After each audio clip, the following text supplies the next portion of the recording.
you combined all of the suburban yards in America and made them wildlife habitat, you'd be bigger than all the national parks combined.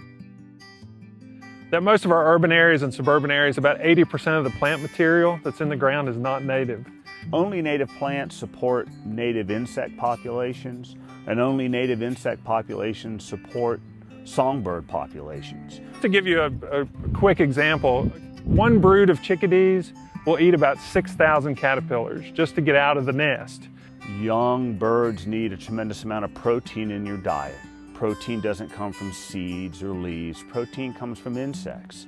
If you have a yard full of crepe myrtles, they only support about 5 different species of insects. That will help them survive, but it's not what makes them thrive. But if you have a yard full of white oak, red oak, and other oak species, you'll have over 600 species of insects using that tree.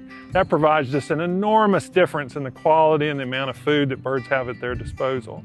So that's why the native plants for birds is just critically important. Bird-Friendly Native Plants of the Year was created by Audubon to remove some of the barriers for folks who want to make improvements to their landscape in a more ecologically friendly way.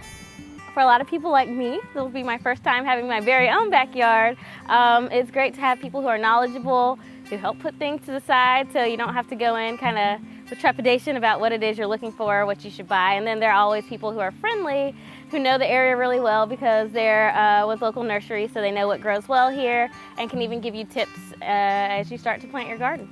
2015 bird-friendly list and 2016-2017, which is also already available, was really developed with the input of nurserymen, growers, retailers, plant experts, bird experts, trying to pick some species that have really good benefits for birds, provide a lot of things that gardeners and landscape architects are looking for, things like different heights, different colors, that kind of palette, if you will. To really make something that's beautiful, so you don't have to feel like you're lost and just going outside of your regular roses or things that you might see. You can have things that are beautiful, and having a list that promotes those things makes it really easy for people who are just getting into it to find and understand. You know, it's only going to work if we actually do drive demand and get more growers growing and more gardeners buying. If we can do our part of that equation, then it really is a local program. It's local plants grown by local nurseries, provided to local retailers, being put in the ground by local landscape architects and landscape companies, and really making a difference for birds and people across a broader landscape.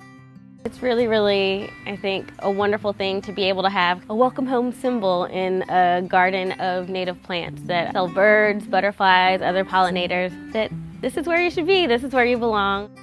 The best thing is just to get started. This is a great time of year. Kind of make a plan, find your local retailer, tell them why you're there, you're growing native plants for birds, and sign up. We've got an e-news bulletin that folks can stay in touch with what we're doing.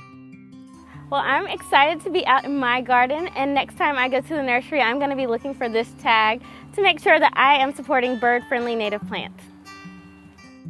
So sign up for our email list to find out more about bird-friendly native plants and where to buy them.